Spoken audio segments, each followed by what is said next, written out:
From Southern Colorado's high-definition news leader, this is News Channel 13, where the news comes first. He's accused of 3 murders in December, but now Richard Spanks, captured in Arizona, heads to court to face a judge. She was gonna tell me all about her trip and everything that she did over there.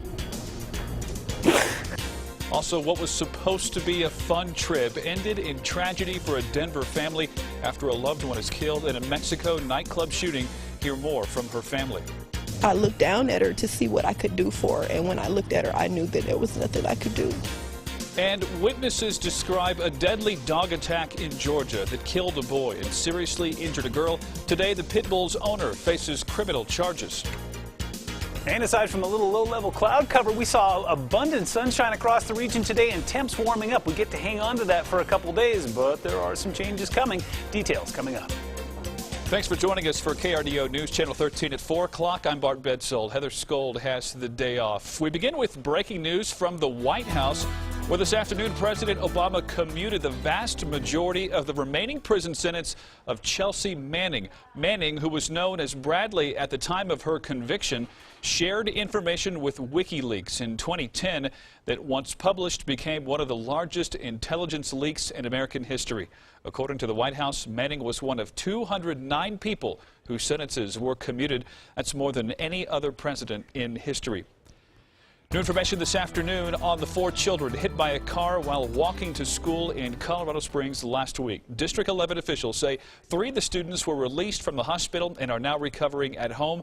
A second grader who was critically injured is still hospitalized. We've learned, though, she is now awake and talking. The kids were hit in a crosswalk at the intersection of Peak Avenue and Shelton near Monroe Elementary School.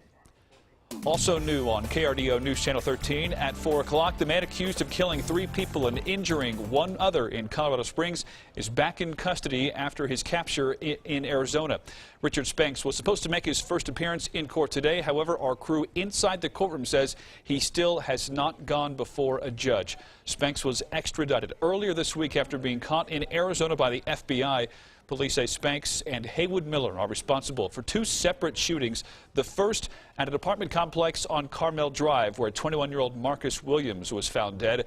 The second just days later at a home off Mosswood Lane, where 33-year-old Jacqueline Klein and 23-year-old Victoria Loftus both died of gunshot wounds. Neighbors tell us knowing Richard Spanks has been caught does put them at ease. And I was home, and I think it was a terrible act for him to go in and kill those 2 ladies, because they said that one of them was still breathing and he went back. Court documents reveal Spanks heard one of the females still breathing and went back to fire more rounds. It also shows a witness hearing 10 gunshots the night the 2 women were found dead. Well, temperatures are sure turning around quickly across southern Colorado. Let's take a live look outside right now from I-25 and Highway 105 in Monument. And yes, that is sunshine, some haze along the Front Range, but 44 degrees and calm winds. Not a lot to complain about today. Let's go to Storm Tracker 13's Mike Everett, who's tracking some nice Tuesday temperatures. Mike? I am indeed, Bart. In fact, I'm at a little bit of a loss today. It's the first time in a week that I haven't had gusty 100-mile-an-hour winds or wind and ice and snow moving in. In fact, the only real issue today is evaporation. We've got that ridge of high pressure moving in here, and that's starting to dry up the atmosphere, and there is a lot of moisture on the ground. Larry Marr captured that perfectly. In fact, that's what we just saw in Monument as well. That will be around for about another day or so, and then we're going to start to clear up very nicely. Live HD Doppler radar telling the story for me. All of that rain, snow, and ice is out of here. In fact, it's moved fairly quickly across to the east coast. Show you the big picture during the full forecast, but we're just seeing some light radar returns, and again along the foothills there, some of those low-level clouds will be around into the early evening hours, but I'm expecting most of that to move out. Along the lower Arkansas River Valley, you can expect some more of that low-level cloud cover in the early morning hours. That could translate to more of that freezing fog, but compared to what we've seen over the last couple days, not a big deal at all. Temperatures 43 in the Springs right now. Nice to be able to say that again. 37 in Pueblo, 33 La Junta, 41 in Lamar, big 45 in Springfield, 33 in Trinidad, 41 right now in Salida. Winds are calm as well. That's another great part of this story. 3 in the Spring, 7 in Pueblo, 3 in Canyon City, 10 in Salida, and completely calm in Lamar, 6 in La Junta. We're going to talk about the full forecast, how long it stays nice, and then our next weather maker on the horizon. All the details are coming up. Bart, back to you. Sounds good, Mike. Thanks. We have new information today on the man fire crews had to rescue from a burning home last week. Colorado Springs police say that man has died. The fire broke out Sunday on Mount Washington Avenue, which is near South Nevada and Cheyenne Road. Officials say 32-year-old Giovanni Amaniero was found on the second floor of the home and taken to the hospital where he later died. Law enforcement in southern Colorado says the Crime Stoppers program is working. Today, the Pueblo Police Department, Pueblo County Sheriff's Office, and other agencies spoke about Crime Stoppers' success in 2016 and the plan for 2017. Chief Luis Velez says crime is down in Pueblo. He believes part of that is owed to Crime Stoppers. That one phone call can make a world of difference in any case, whether it's something as important as a homicide or whether it's something as important as a crime against a child. One phone call and the issue of anonymity with Crime Stoppers is a powerful, powerful combination. The number to call to report tips to Crime Stoppers is 542-STOP. A third person has died after a shooting in Conejos County. The sheriff's office posting the news on its Facebook page today. It says Marissa Herrera was flown to a Denver hospital where she died earlier today. Guadalupe Cervantes and Jose Archuleta were found dead at the scene on Sunday night. A fourth victim, Don Martinez, is still in the hospital. His condition is unknown. Conejos County deputies say they have arrested 25-year-old Santos Navarez in connection to that shooting. The Colorado State Patrol is looking for a driver who left the scene of a deadly crash. Troopers say the driver was heading northbound on Colorado 285 just south of Alamosa when he lost control and went into southbound traffic, hitting a Ford truck. After the crash, authorities say the driver left the scene, leaving his passenger unconscious. 24-year-old Marcy Quintana was taken to the hospital where she later died from her injuries. The other driver sustained minor injuries. Troopers do believe alcohol may have been a factor in this wreck. We're now learning that one of the 5 people who died in yesterday morning's nightclub shooting in Mexico is from Denver. 18-year-old Alejandra Villanueva died after a gunman opened fire at the Blue Parrot Club in Playa del Carmen. 12 people were also hurt in that shooting. It all happened during an electronic music festival called the BPM Festival. Villanueva's brother says he couldn't imagine anything like this happening. We're talking about how she was going to come back and she was going to tell me. She was going to tell me all about her trip and everything that she did over there. I didn't know that was going to be the last day I was going to see her. Terrorism has been ruled out as a motive for that shooting. Police in Mexico say the shooting began after security guards tried to stop a man armed with a gun from entering the club. The Democratic primary for Colorado's 2018 governor's race is off to an early start. Former state senator Mike Johnston is expected to announce he will run for governor later today. He is the first to join what's expected to be a long list of Democratic politicians throwing their hats into the ring to replace Governor John Hickenlooper at the end of his term. Denver businessman Noel Ginsburg has also announced his campaign as well. Donald Trump will be sworn in as President of the United States on Friday, and according to a new ABC News Washington Post poll, he will be the most unpopular president in 40 years. ABC's Stephanie Ramos reports from Washington. We're just 3 days away from President-elect Donald Trump taking the oath of office as the 45th President of the United States. The inauguration comes with a hefty price tag. It costs about $115 million for the platform in front of the Capitol, paid by American taxpayers like years past, and then another $100 million in donations. Hundreds of thousands of supporters and protesters are expected in D.C., while a growing list of Democrats are boycotting the event. I cannot pretend that this is a normal transition of power. ABC News has identified at least 50 Democrats in Congress who say they will skip out on Trump's swearing in. This movement being led by Georgia Congressman John Lewis, a civil rights icon who Trump dismissed via Twitter after Lewis said Trump is an illegitimate president, citing Russia's involvement in the 2016 election. Whether John Lewis started it or not, Mr. Trump should have said, let's talk, let me listen to you. What are your issues? Trump is now responding to a number of headlines, including his approval rating. A new ABC News Washington Post poll shows Trump's approval rating is the lowest seen for an incoming president of the last 7 presidents. Even with those weak ratings, 6 in 10 Americans polled expect Trump to do an excellent or good job on the economy and on jobs alike. Boeing CEO met with Trump today and agrees. And I think Mr. Trump's engagement with industry is going to help us grow manufacturing jobs in this country.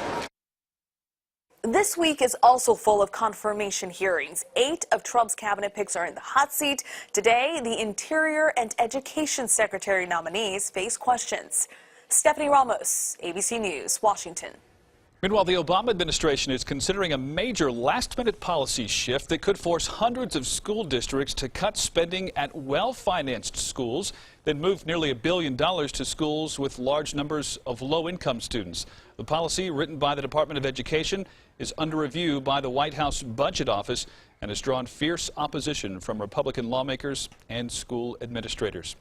And next school year, District 49 will have a new military academy charter school. The D49 Board of Education directors unanimously approved the school's application for Colorado's first military academy. The school is set to open in August and has secured space in a commercial property just north of Peterson Air Force Base off Command View Drive in Colorado Springs. The National Park Service just turned 100 and attendance is booming. Coming up after weather, find out just how many people have visited national parks in Colorado. First, though, new numbers give us an insight into California's snowpack, why forecasters now say it may be a record breaker. And we're seeing a break in the action here locally. Some of that low-level haze, but next couple days could be a couple of great ones to get outside. We're going to show you that coming up. Was that mine? The static? Did you hear static, or was that my IFB then? Might have been your IFB. Okay, sorry. I was like, oh my God, am I got to pitch to break here? It was like. I was having some IFB issues there in the beginning when they couldn't. No, if you didn't hear it, then that's fine. I mean, the IFB looks green, so who knows?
Forecasters in California say the snowpack there is in good shape following several days of heavy snowfall. State officials said that so far it has been the second snowiest January in state history. The high country in the Golden State is covered in snow, about 19 feet deep in some places, And get this, more snow is expected to fall in the next few days, much to the delight of mountain residents like those folks. Here is a live look right now from Levita in Huerfano County. Quite a bit of snow still on the ground from the storm that has finally moved out of southern Colorado. Not the case in other areas farther north. Storm Tracker 13's Mike Everett tracking a warm-up for us. Mike? I am, Bart. In fact, we're going to get into the 50s. I know it's not that warm, but after what we've been through over the last few days, it's fairly impressive here. Our storm system is gone. It's all the way off the East Coast. We are tracking some warm, wet moisture moving up through Texas right now. That won't come anywhere near us. We've got a very nice ridge of high pressure moving in from the west here, and that's going to keep us warm and sunny over the next couple days, though. But like we were mentioning last night and earlier in the show, I am expecting quite a bit of evaporation to take place, especially down in the southern portion of the state there where we've got a lot of snow on the ground. As that starts to melt, that's going to move up into the atmosphere. That will translate to some early morning fog. I'll use Skycast to show you that in just a moment. In the meantime, like Bart was just saying, California is just on a conveyor belt. Another round of warm, wet air moving in across the northern California border and into Oregon right now. That will be making its way towards us later on Thursday and Friday. But in the meantime, we will be tracking some of that cloud cover around 7 o'clock tonight down towards Pueblo. You'll be cloudier than we will up in the Pikes Peak region and out towards the plains as well. La Junta and Lamar, you will see some of that low-level cloud cover. Even into the later hours, it will build a little more. So not a whole lot of stargazing in your future. But meanwhile, near the Springs and out towards Fremont County and Salida, some nice clear skies on tap as we go into the later hours tonight. In the early morning hours, I am tracking some of that becoming low-level cloud. So along the lower Arkansas River Valley and Highway 50 there, do plan on some more of that freezing fog. That will mix out fairly early. By the time we get to the noon hour, looks like La Junta and Lamar will be the only places that will continue to see that. And as we go through the afternoon, all of that will lift up into the atmosphere as well. Alamosa will stay cloudy into the afternoon hours, but not so bad, especially again compared to what we've seen over the last few days. That cloud cover will return later into Wednesday night and into Thursday, but by the time we get to Thursday, that ridge of high pressure will make all of us sunny and warm. Overnight lows tonight will be very similar to what we saw last night. Most of us getting into the 20s, 20 in Lamar, 22 in the Springs, 25 in Canyon City. It'll be cold in the high country, 7 in Leadville, 2 in Gunny, 12 in Alamosa. But hang in there, we warm up very nicely on Wednesday. Many of us getting into the mid-50s, 52 in the Springs, 53 in Pueblo. Looks for some lower to mid-40s out towards Lamar and La Junta, 48 in Springfield, 47 for you in Trinidad.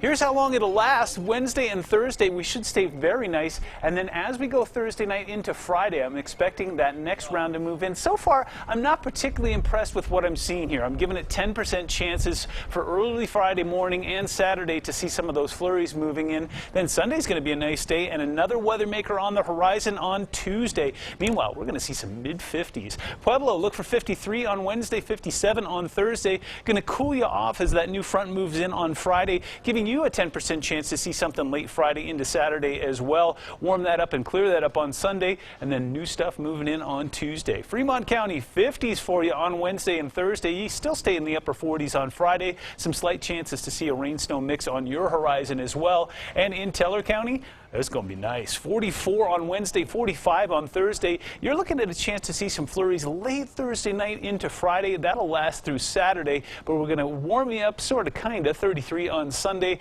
and you'll see a return to the sunshine there as well. You'd love to see those sunniest days be Saturday and Sunday as opposed to Wednesday, Thursday, but you know, we'll take it, we can get it, we'll enjoy it while we can. We get the work done during the week, we get all the ugly weather out of the way, and then we enjoy the weekend. Hopefully so. All right, Mike, thanks for the update. Sure. Our national parks continue to set records for attendance. Rocky Mountain National Park, Zion, and Yellowstone all experienced historic levels of popularity, causing overcrowded roads and trails and increased visitor misbehavior as well.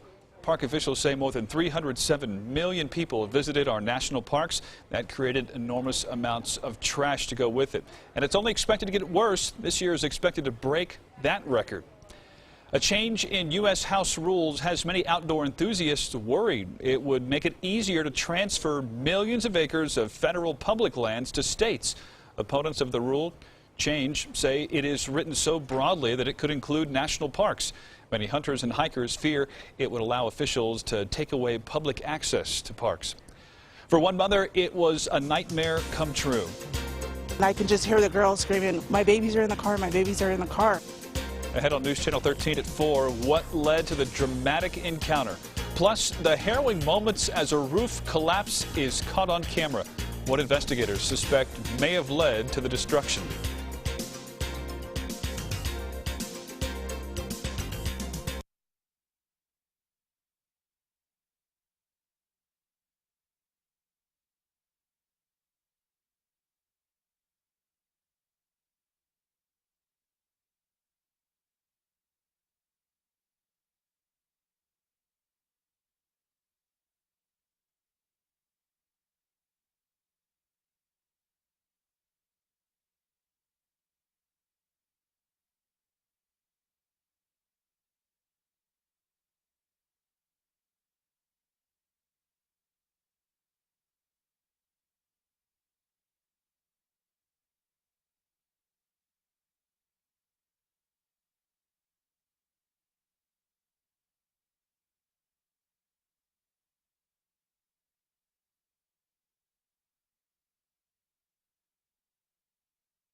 A former campus president of a Kansas City trade school said he was fired for offering a homeless student shelter from dangerously cold weather. Brian Carroll, campus president at Vatterott College, said one of his students had no place to go when temperatures reached -2 degrees, so he allowed a student who is homeless and schizophrenic to sleep overnight in the school's library.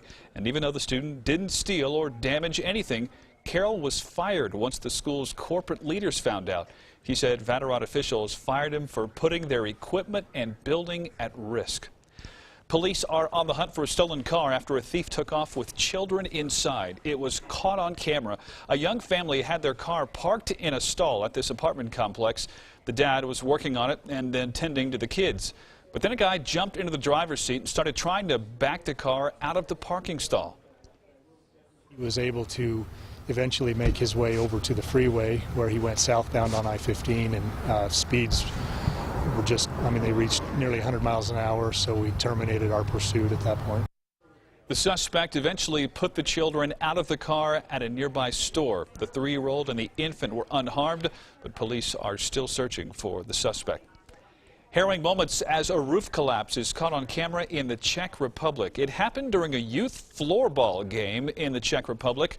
The play came to an end suddenly as players and spectators scurried for the exits, and there you see why. An estimated 80 people safely got out of the building in time. Only 2 minor injuries were reported. The building was newly built, and the roof was reportedly covered in snow. It's been called the most expensive search in aviation history. Coming up in 2 minutes, why officials have now stopped looking for Malaysia Airlines Flight 370. Plus, the search is over for the suspected gunman in a New Year's massacre. What we're learning about the capture of Abdul Gadir.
The search is now over for missing Malaysia Airlines Flight 370. Officials today announced they scoured some 46,000 square miles of the ocean and found nothing. 239 people died when that plane disappeared 3 years ago. ABC's Elizabeth Herr has the latest.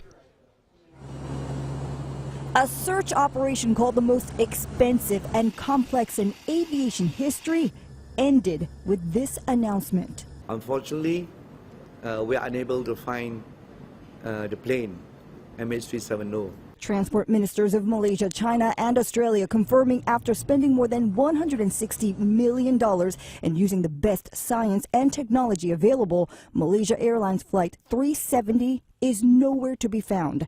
So the underwater search for the plane now suspended. A shock to my parents because my parents are still very upset over it. David Lawton's brother, seen here on Facebook, was one of 239 passengers on that plane, and the Lawtons had prayed for a miracle. It was back in March 2014. Flight 370 vanished over the South China Sea after leaving Kuala Lumpur, Malaysia for Beijing. Some families are now calling the decision to end the search irresponsible. David Lawton says he understands the search cannot go on forever, but this is still disappointing. He's my only brother, and now there's no hope that he's ever going to be found, so we can never have a proper funeral. Understandably, it is a very difficult time for the victims' families, but officials say they gave it their all, and at this time the search will remain suspended until they find new and credible evidence. Elizabeth Herr, ABC News, New York. In Iraq, counterterrorism forces are making more discoveries as they sweep through Mosul University. The campus was captured by Iraqi forces last month and had been used as a command center for ISIS forces. Soldiers say that inside one of the campus buildings, they discovered passports used by ISIS fighters of various nationalities. They've also discovered large quantities of chemical weapons, apparently produced in the school's chemistry labs. A new photo is out of Abdul Gadir Masharipov from Uzbekistan. He is the suspect in the Istanbul nightclub attack on New Year's Eve. The governor says the suspect has confessed to the attack. Authorities also say the attack was based on ISIS and that 4 other people were detained along with the suspect. We're following heartbreaking news out of Georgia this afternoon. Coming up in the next half hour, what we're learning about a pit bull attack that claimed one child's life. But first at 4:30, work on the Cimarron Interchange project is well underway. KRDO News Channel 13's Scott Harrison will join us live with the latest on the progress. And the recent windstorm may have done some damage to your roof. Well, now it could cause health problems as well. We'll explain. And I'm tracking some beautiful blue skies in Prowers County today after looking pretty good there, but it's not that way everywhere. I'll show you some images from across southern Colorado coming up.